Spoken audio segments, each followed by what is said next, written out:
Le 17 septembre dernier, Bamako se réveille avec des tirs d'armes près de l'école de gendarmerie à Faladié, mais également une tentative de prise de contrôle de la base aérienne au sein de l'aéroport international Modibo Keïta. Les populations prises de panique se posent des questions. Qui sont ces acteurs? Dans les médias occidentaux, c'est de la jubilation, surtout ceux français. On présente cette attaque comme la preuve que désormais la capitale Bamako, capitale de l'AES, n'est pas sûre. Il faut noter que ces attentats surviennent un jour après la célébration de l'anniversaire, du premier anniversaire de la formation de l'AES. Le discours mémorable, mais surtout retentissant de son excellence Assimi Goïta est encore frais dans les mémoires. Il rappelle les fondamentaux, mais surtout les acquis de la Confédération ainsi formée. Pour Paris, les attentats montrent à quel point l'AES n'a pas été capable de sécuriser son cœur, sa capitale.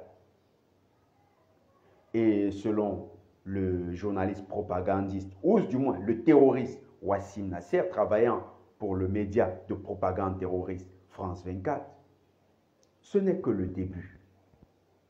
L'objectif affiché, c'est de montrer que les forces armées de l'AES, mais surtout maliennes, sont incapables d'assurer la sécurité des populations depuis qu'ils ont rompu toute coopération avec la France. Ce narratif qui est développé à longueur de journée et par des pseudo-experts sur les plateaux de la propagande mensongère française, veut à tout prix discréditer l'ensemble des efforts et des acquis de l'armée malienne. Sauf que les faits vont aller contre ce narratif. Immédiatement après l'attaque, pratiquement pendant 2 heures, Bamako va être bouclé par les forces armées maliennes. Des actions de ratissage vont être menées. Et très vite, les premières récoltes vont surgir. Plusieurs terroristes vont être neutralisés, d'autres interpellés et conduits avec des images à l'appui dans des postes d'interrogatoire. D'ailleurs, très vite également, celui qui avait revendiqué l'attaque, celui qui se présentait comme étant le cerveau, un jeune malien, manipulé visiblement et sous l'effet de stupéfiants, va être lui-même appréhendé par les forces de gendarmerie. Ce sera l'épilogue d'une petite aventure terroriste à Bamako, qui sera très vite close.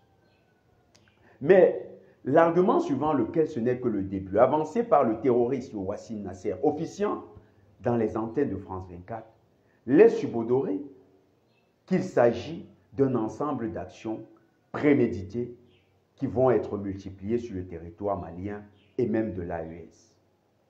Il faut noter que Wassim Nasser nous apprend que tout ceci avait été préparé d'avance. Donc, il y a une cellule pensante, certainement en France ou dans les services spécialisés français, qui est actuellement à l'œuvre et qui envisage des attaques du même type sur les territoires de l'AES.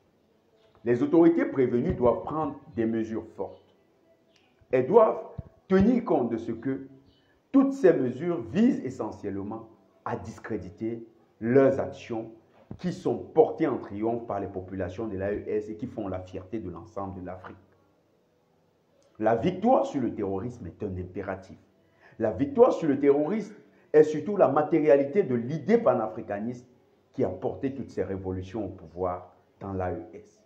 C'est aussi l'argument le plus fort que l'Alliance des États du Sahel pourra brandir, comme la Fédération de Russie est aujourd'hui consolidée par sa victoire sur le nazisme. Tous les panafricanistes sont solidaires de toutes les actions qui vont être entreprises par les autorités sécuritaires de l'AES et attendent que dans les jours à venir, cette victoire totale sur le panafricanisme soit le ciment de l'unité des peuples africains.